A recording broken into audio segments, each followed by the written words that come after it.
And the winner is, we don't know because we haven't had the speech contest yet.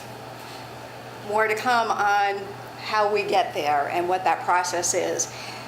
But Toastmasters, this is a tradition that Toastmasters puts on, is having speech contests. Worldwide, thousands of members are participating in speech contests.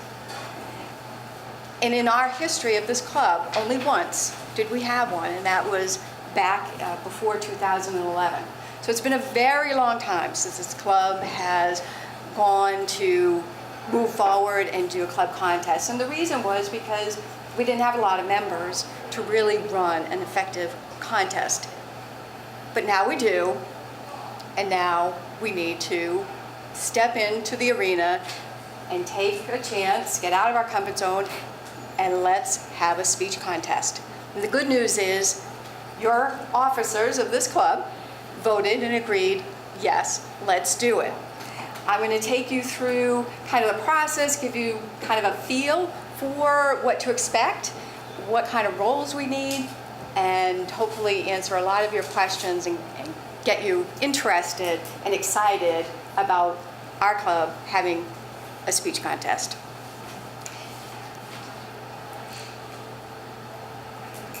Okay. The speech contests begin at the club level.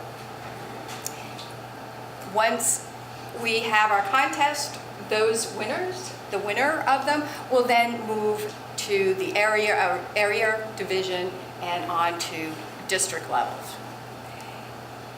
There are 2 speech contests held twice a year. There's a fall and a spring, and we're going to be focused tonight on the fall contest, which is a humorous speech and an evaluation or evaluator contest.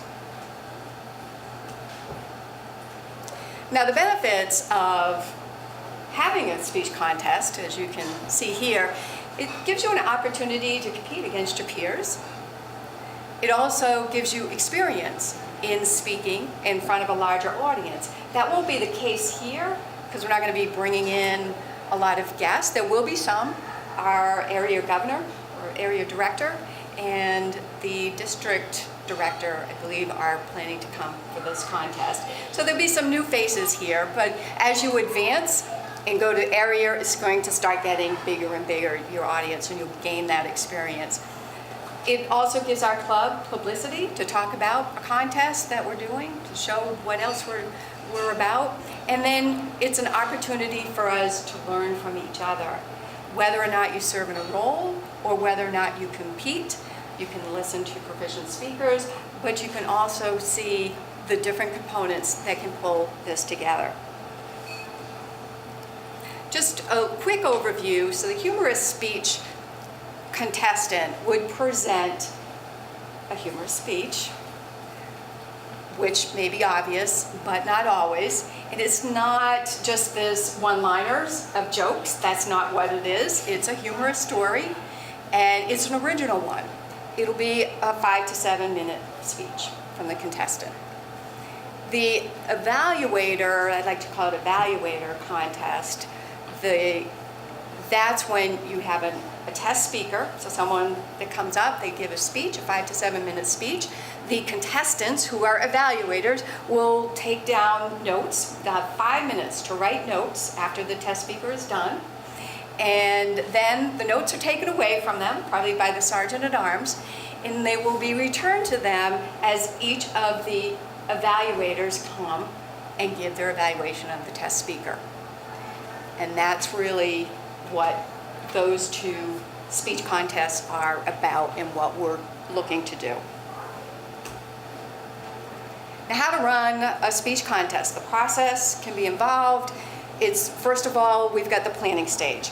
And that's really what we're doing right now, figuring out what the date is, what the venue is, the time, all of those details. And then we get into the execution of it.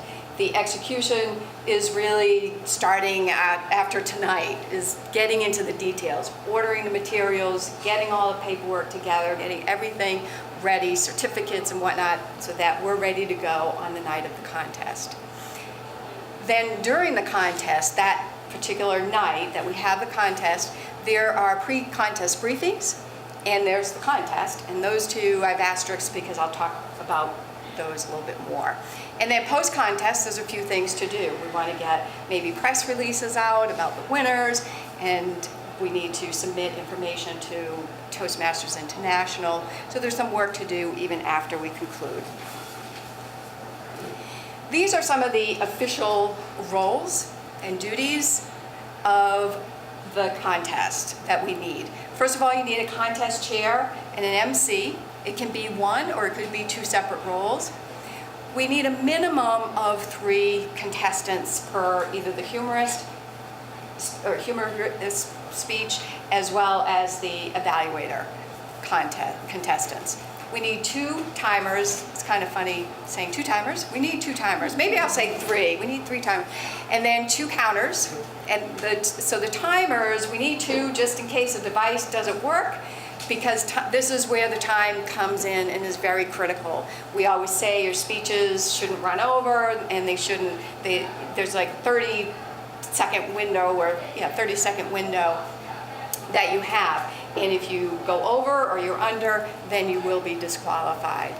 So we need 2 timers for that. And then the counters, those are the ballot counters. Once everything's done, they take that information and they're going to then do the count and figure out who the winners are.